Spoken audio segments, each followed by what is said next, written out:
Hey, Welcome. hey. Hello. Hi. I think we're live for everyone. Welcome. Thanks for joining this session on embedded finance for SaaS and how B2B SaaS can partner with finance platforms to 4x their revenue. We know. Sorry.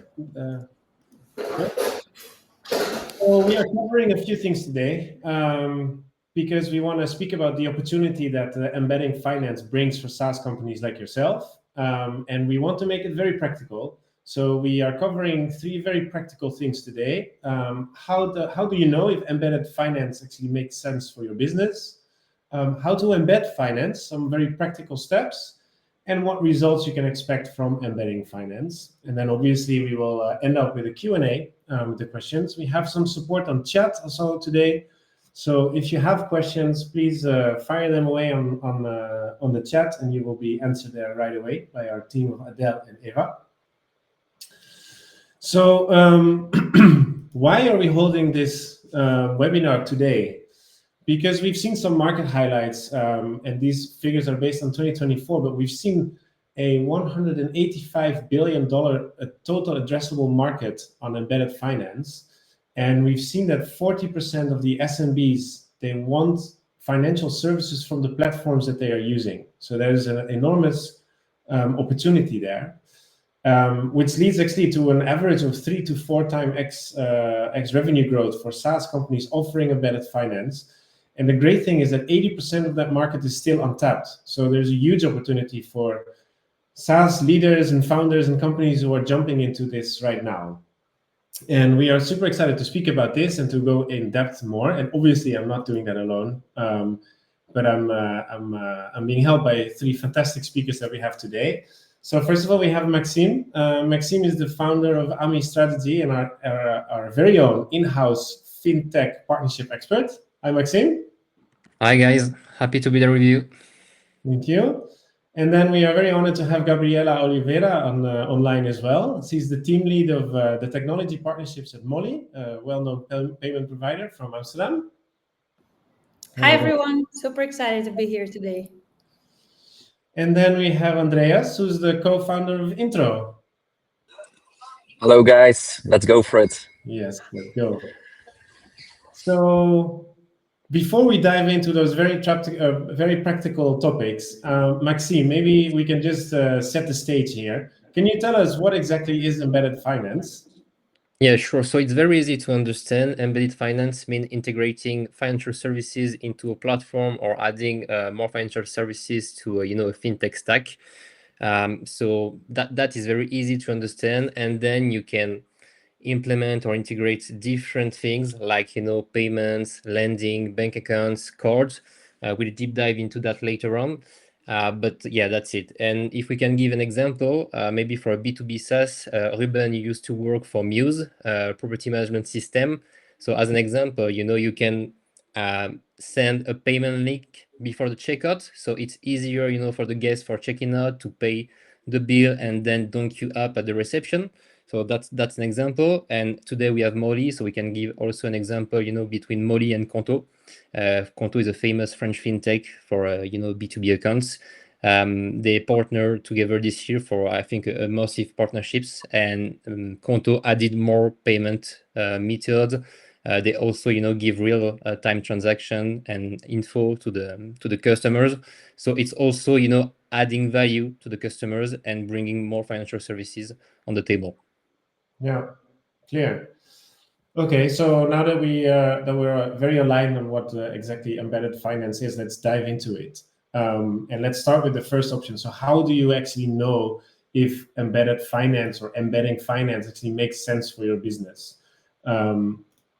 Excuse me. There we go.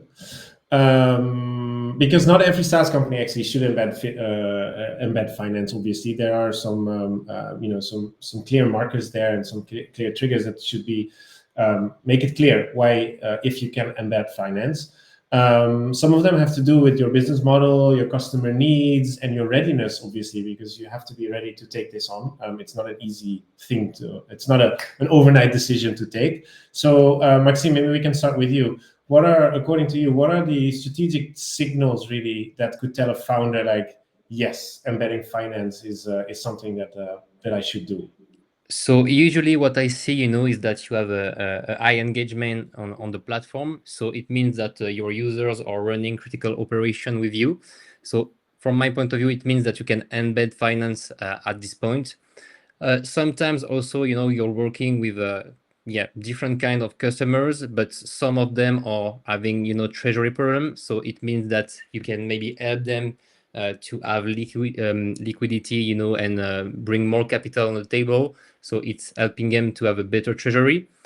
Then, it's also, to have a better overview of the data, treasury management also in the platform.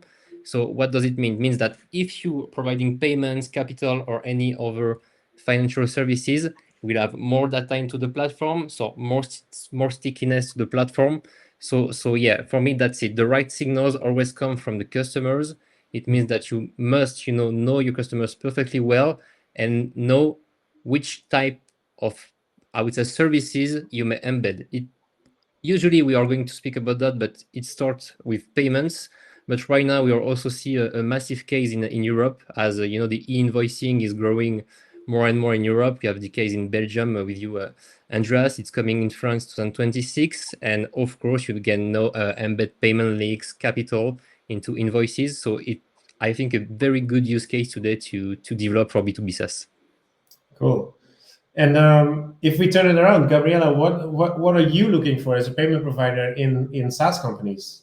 How, to make them understand actually what you're looking for and if they could be a good partner for you?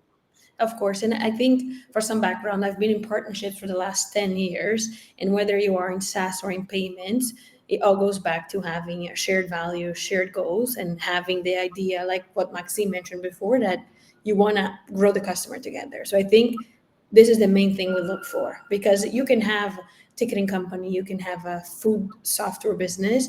At the end of the day, we are all having the same interest of growing the customer together. So I think this is the bottom line that we look for. Of course, adding clear value, and then the focus on the user experience. I think we pride ourselves on being easy to integrate, easy to use, very straightforward. We try to make payments not complicated and put a personality to payments. So of course we want our partners to reflect that as well, as it reflects our brand. And then of course thinking long-term about the monetization. And today we're talking about how B2B SaaS can 4x their revenue. So I think having this idea of how you want the revenue to be part of your payments, how the payments can be part of your revenue strategy. I think that's very important. It's not just a checkout function. It's also adding the user experience, but then as well for your company, it's a new revenue stream. So I always say it's a crawl, walk, run. Most of the people start in the crawl and they stay in the crawl phase for a long time, but you want to run. You want to add this payment mix to your revenue. So I think it's having that in mind, and then indeed just having the best outlook for your customers and for your product. I think that's what we look for in partnerships. Okay, that's super clear. And Andreas, I think like in the partnership sense, so once a SaaS company decides to explore embedded finance and move from that crawling phase to walking or even running, like how can they measure if it's working? Like what are the types of ROI you can look at as a SaaS company?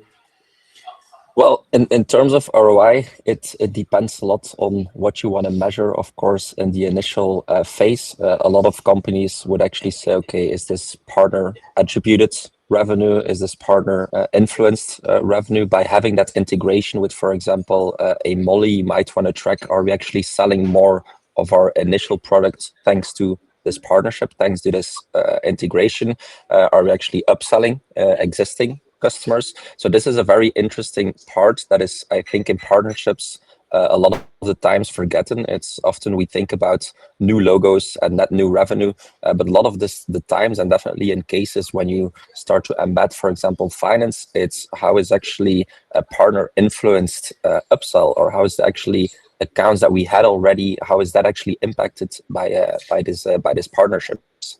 And then obviously it's about tracking that end-to-end overall customers, but also tracking the internal partnerships team and behavior on how well they're actually performing, how well they are actually aware of what this does and what the impact is. Yeah, that makes sense. And it is important to track this, obviously, because you want to keep an eye on, on the investment that you're making, because embedding finance isn't something that you just do once and go, Yeah. right? It's something True. that continues. And in this case, it's also a different ROI measurement in a sense that one of your investments is also on the product side, which is not always in a partnership. But in this case, you have actually invested as well on the product side. So to measure your ROI, you should take into account the opportunity cost of maybe other things that you could have done at the same time. So there's more than just the outcome. There's also like, okay, what's the investment that we've put into launching this partnership? Yeah. So we understand that that's actually a lot to take in, and that's why we also came together beforehand to make a bit of a checklist to see if you're ready. We're here. We can share this obviously with everyone attending the webinar. But these are some really interesting questions to ask yourself to see if you're ready. So, do your users actually handle or process transactions at the moment? Are your customers asking you for payment convenience? Do you know if your platform is trusted with sensitive data? Do you have, like Andreas just said, do you have the integration bandwidth in the next 6 to 12 months? Because there is an investment to make for sure. And are you ready to manage a financial partner relationship? So, you might have other type of partner relationships, but this is a special one, especially also because it really has an impact on your revenue. So you should have the resources and the time available to manage this partnership properly. Okay, so now now that you have done this as a SaaS company, okay, you have asked yourself these questions. You've done your deep dive into this, and now you're saying like, okay, I'm interested to explore this further. I want to be able to walk instead of just crawling. Let's get practical. So, how to actually embed finance? What are some practical steps? And I'm really excited for this part because this is very useful for everybody attending this webinar, like how to do this. So Maxime, let's start with you. What are the key commercial indicators that shows that it's time to embed finance actually? Yeah, so I see two different scenarios. First one is for fintechs, so they're already in the business of selling payment solution. So I would say it's quite easy to improve the product, and like the example we gave earlier between Mollie and Kanto, you're going to provide new payment services, and it's quite easy because the product team is already with a mindset of payment, so it's easy to understand and they know what the customer is looking for, and it's very easy to implement and also very easy to train the team. So that's a good example, and because you can have also a bigger impact very fast, adding new payment methods or new products. So quite a good case because you can go fast and don't invest that much, in training, etc.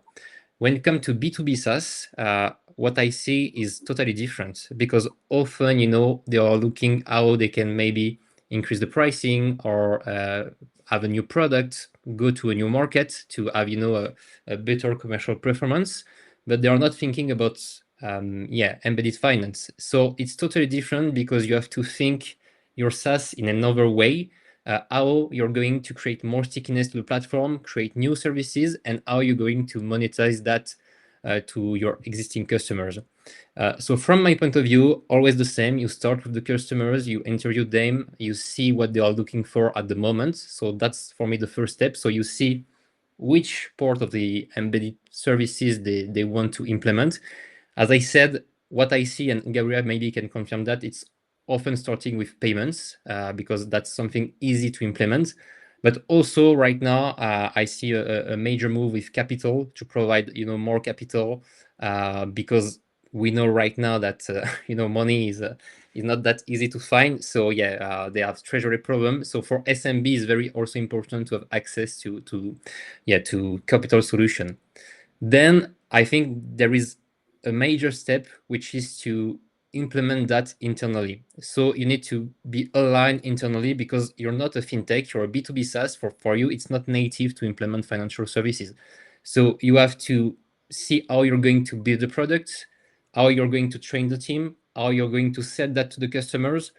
What are the key commercial indicators that are going to show that you're performing well on that. And what I recommend is to start maybe with, as I said, just a product, maybe payments or capital, and then grow to add more services like cards or capital or another thing. But the goal is to start with maybe just one product and then move faster. And one important thing is that it's not only, adding financial services, is also to train all the teams, because it's a company project, it's a new thing. You have to train the sales team how to sell that, but the customer success team, what is payment, how to answer to a payment question. So that's totally different than what you're going to do today. But the results, we're going to speak about that later on. It's massive, because you're adding a new layer of revenue, and payment, when you have a lot of volume, it could be very, very nice for you as a B2B SaaS.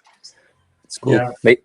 I have a question on that, if I can ask maybe Maxime, but maybe Gabriela, for you. It's like, what type of partnerships actually works the best, or like the SaaS companies, when can they really increase their revenue the most? Is it on a rev share model? Is it really, for example, the Mollie license that you would rev share, or is it only on the transactional side? Like, what do you see as the best working thing to really increase revenue there?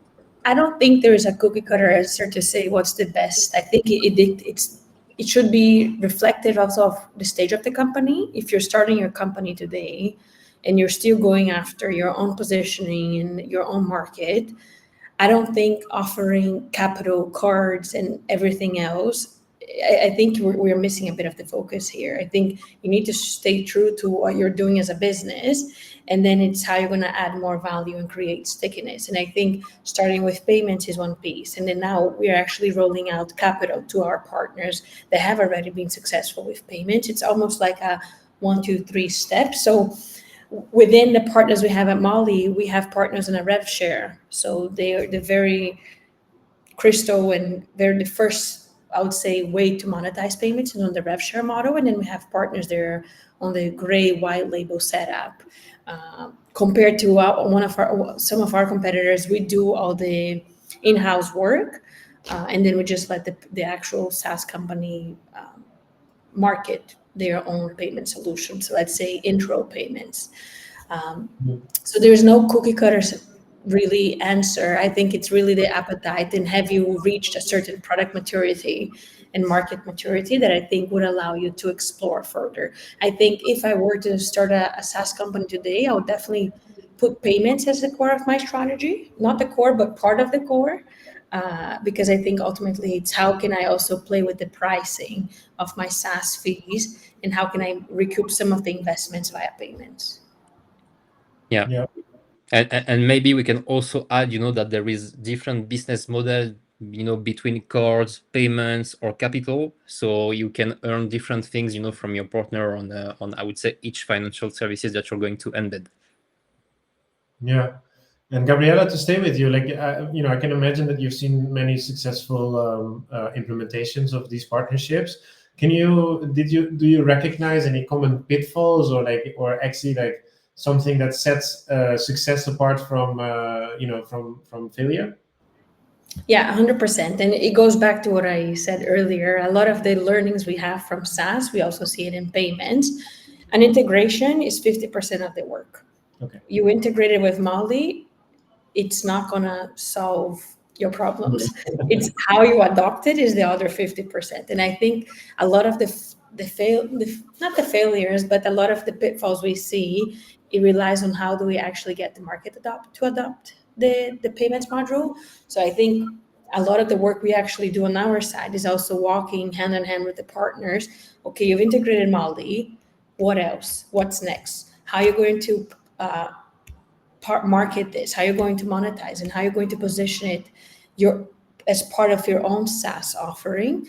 I think that's one question that a lot of the people forget to think about when they're thinking about payments. They only think about the numbers, but it's not a plugin. It's really part of your core business. So Maxime was mentioning with the go-to-market strategy, but also from the product standpoint, what does the whole flow look like?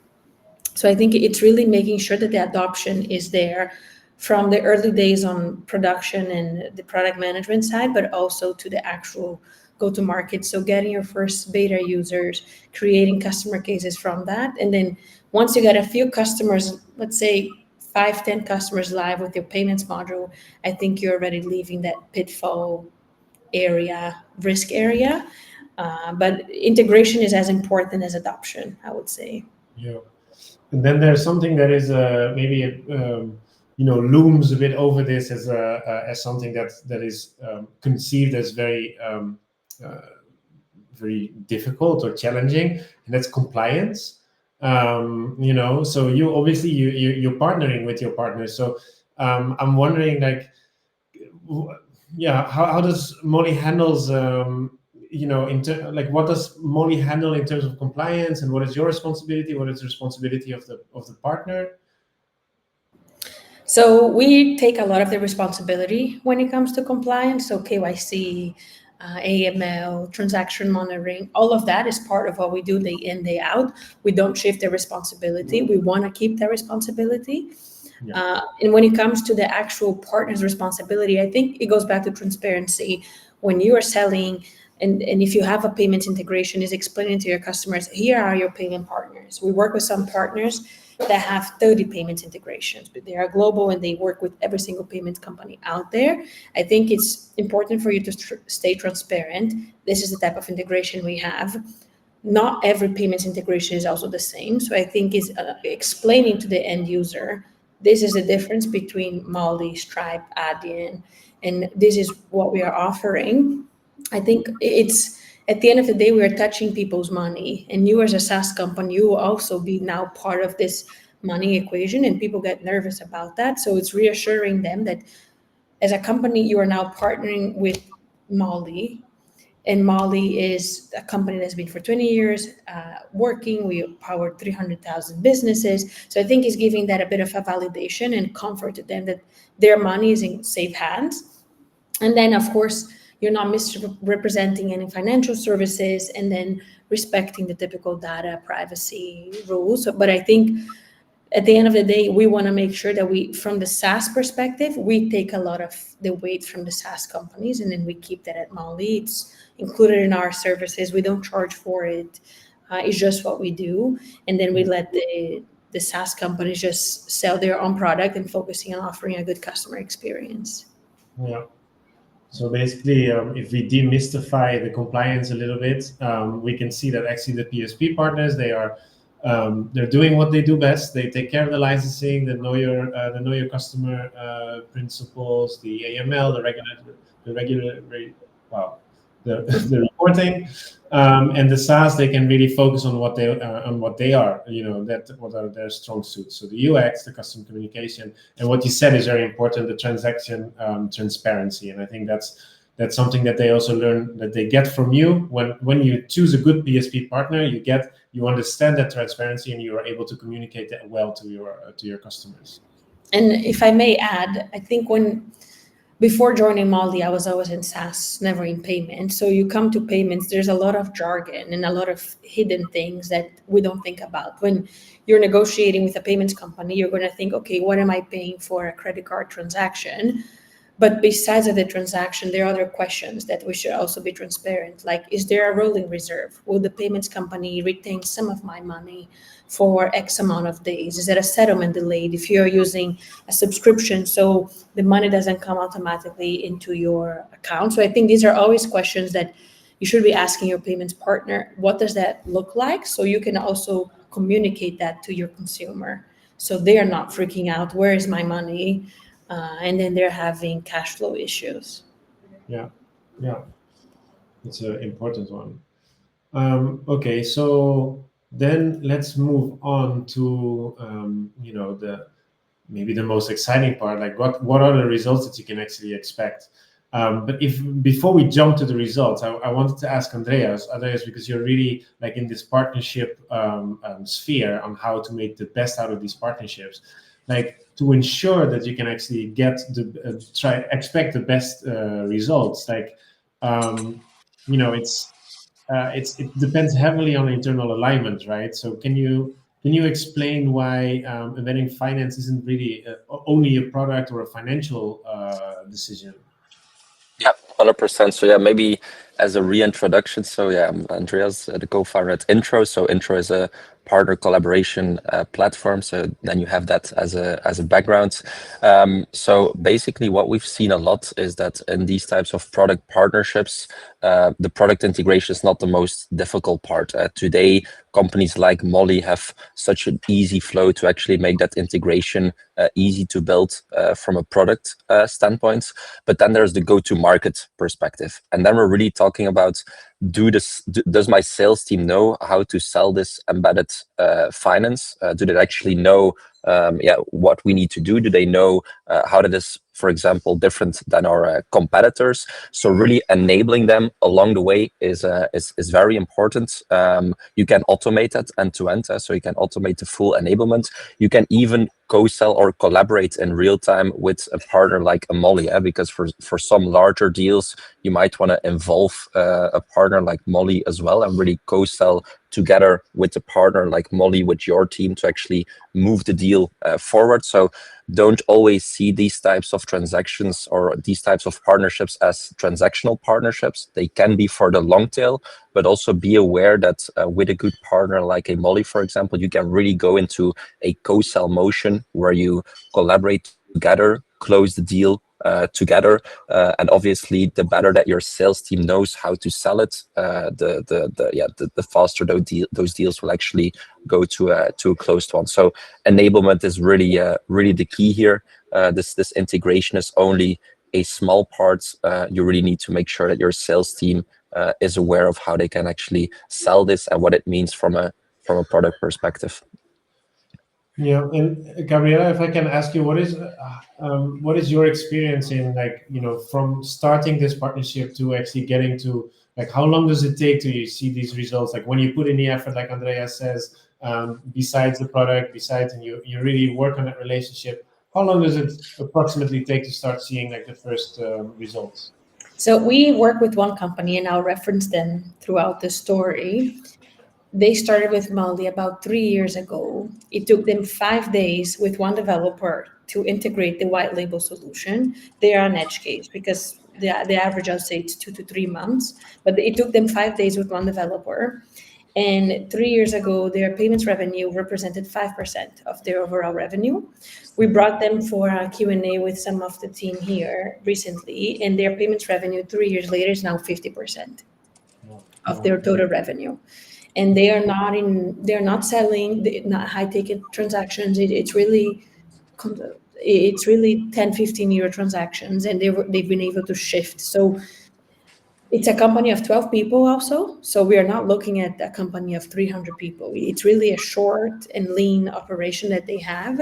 So they are one partner that I'm very proud of. And we've had our hurdles across these last 3 years, of course. It's not all green and flowers, but I think it's having that partnership mentality. Indeed, like Andreas was saying, we're not a transaction partner.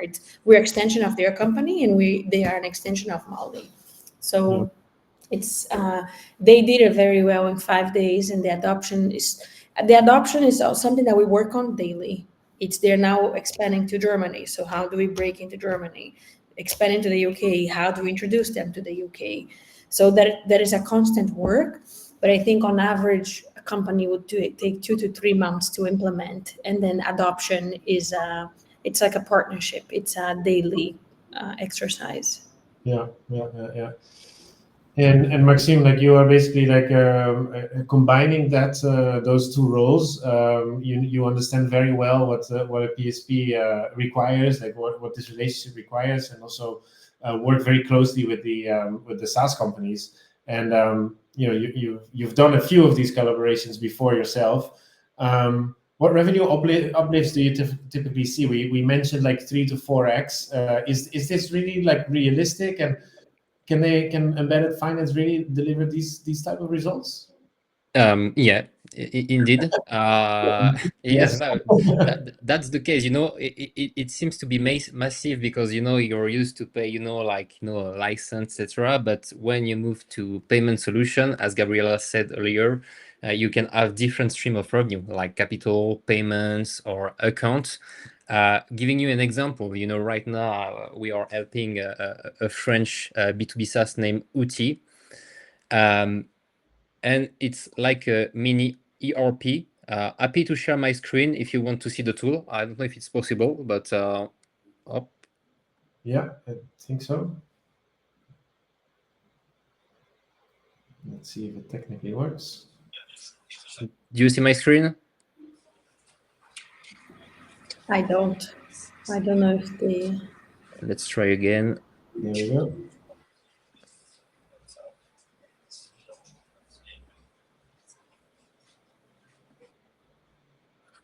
No, I don't think so. Let me add it to the stream. There we go. Okay, I showed last time.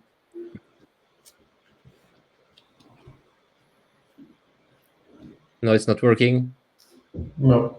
Okay, I'm going to explain that case. That's a very good case for embedded finance because that's a French B2B SaaS, 7-digit revenue platform, already profitable, and they want to expand globally. They are right now in 4 to 5 countries. They want to move forward, and after just a month, I identify embedded finance as a key, new stream of revenue for Outil. Why? Because that's a tool for architect agency, so they can run all the business through the platform. They can put, a project like a CRM. Then they can manage a project on the platform. They also have, like a HR tool where people can put the time that they're spending on the project. They have an expense management system. They have everything linked to HR. And most important thing, they're also able to issue invoice and send that to the customers of the customers. So basically, as I said, Outil is a 7-digit revenue platform, but customers through Outil, they are invoicing more than $1 billion, euros every year. So it means that if you're providing capital to them, especially on architect, which is a population where they might have some treasury issue. So you're going to provide a new service, a benefit to your customers, and you're going to earn revenue on that. Imagine if you just earn 0.5% or 1% on 1 billion, not 1 billion because you'll never reach the 1 billion on invoicing, but maybe just 300 million euros, and you just take 1% or 0.5%. That's already a massive revenue. Once you have that, you can also imagine that people want to have invoices paid through Outil. So it means that you can add payment links on the invoices. If you have that, you can maybe create a dedicated account for each agency. So it means that you're going to have a payment link, then collect payment into the platform. As I said, they have an HR tool, so you can also issue a virtual card, for maybe expenses, but also corporate or virtual card for business expenses. So it means that then you can manage all the business, everything through Outil, and you create more stickiness. So for your customers, that's a massive benefit because they're going to have a good overview of the treasury, of everything they are managing every day. And for you, you're doing 2 things, providing new services, which is quite cool. And at the same time, you're going to win and have new revenues on financial services. So for Outil, as an example, the calculation gave us a revenue between 2 and 3 times the actual revenue, which is massive. Yeah. But it's not already implemented. As Gabriela said, it's taking time, to embed the financial product, to train the team, to onboard customers. But you can say that you can reach 3 or 4 times your revenue in 3 to 5 years time. That's, for me, totally possible. Wow, that's great. That's very impressive, actually, and it makes sense to invest the time and the efforts and the resources into that. It is a long-term investment. This one is a very good case, as I said, because you can find all the cases of embedded finance because it's a small ERP for managing your business.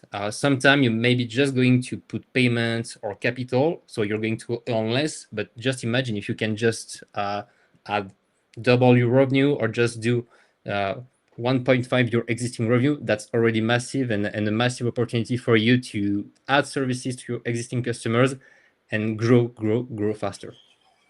Yeah, and maybe as an add-on on that, if you're talking about finance, and this is maybe more from a founder perspective, getting the money faster, which is something you can get with automatic payments like a Mollie, is also a big impact on costs. Like you don't need to chase customers, call them like, when are you going to pay, and so on. So this is even an impact which is not maybe revenue related, but definitely from an operational perspective, just having them those invoices paid automatically, even if you have a transactional cost on it, make a lot of sense because it will save you a lot of cost as well. Yeah. Great, guys. I think looking at the time, I think we need to add a bit to the conclusion and also give the people some time to ask a question. I'm just quickly looking at the chat. I don't see any active questions right now. Are there any people online who have a question? You can ask them through the chat.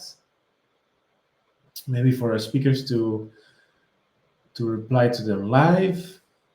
If not, then we can slowly wrap up. So, okay. So, yeah, still open for questions. So if you have them, fire away in the chat. I think, like, after hearing all of your expert advice here, thank you for that, is that we can definitely conclude that embedded finance is really like the next SaaS growth engine. It really helps SaaS companies to reach those probably always challenging growth targets they put there for themselves. And what we definitely hear through the lines of all of you is actually that partnerships are the shortcut to scale and to compliance. So really see it as a partnership. Don't see it as a technical integration only or anything. It requires a lot of work to maintain these partnerships, but the results are there for sure. And also, it's like we've done today. It's crucial to start thinking about it as a strategy. So, like, does it make sense for you? Do your customers want it? Does it make sense to offer it to your customers? And don't just see it as an integration, because then people won't use it. It really needs to be part of your strategy to grow. And then the success of it depends on the enablement and measurement. So as Andreas also said, like, really see it as a partnership. Make sure you have the resources internally to support, to learn, to measure, to track, to really put it out there, and to work with your partner, with your PSP partner like Mollie, to make it really work. And as we know, the window of opportunity is now. I don't think these figures that we saw on the beginning, the total TAM, and the fact that 40% of the customers of SaaS platforms actually are open to run payment solutions through their platform, but also the fact that 80% of that market is still untapped. Make a decision. Start working on that strategy right now, and speak to partners like Mollie. Find out consultants like Maxime who can help you doing that and making it scope the opportunity for you, and obviously work together with platforms like Introw to really start seeing the results and track and make sure that you're getting ROI on these decisions. Anything to add for the speakers? Does anybody want to add something? I think you nailed it. It's really about the mindset and having that clear vision that you want to have some sort of embedded fintech payments as part of your revenue and growth strategy. I think that's the first thing needed. And then we can all get together and consult you on how to get it there. There's no, like I said, cookie cutter way to do it. We have playbooks we can follow, but I think it's every business is unique. So it's there are experts that can help you there. And yeah, happy to support anyone in a call or a chat if anyone has any further questions. Yeah, and you can see the QR codes here, so it's very easy to connect to each one of us. We're happy to. I'm sure that any of the speakers are very happy to plan a call with you and walk you through some things and questions personally on a call. Okay. Yeah. It's time to wrap up. Thank you, guys. Thank you so much for all your advice and expertise here. And I hope it was very useful for the people who have been attending this webinar, and hopefully to see you soon. Thank you so much. Thank you, guys. Edmund. Thank you. Thank you. Bye-bye.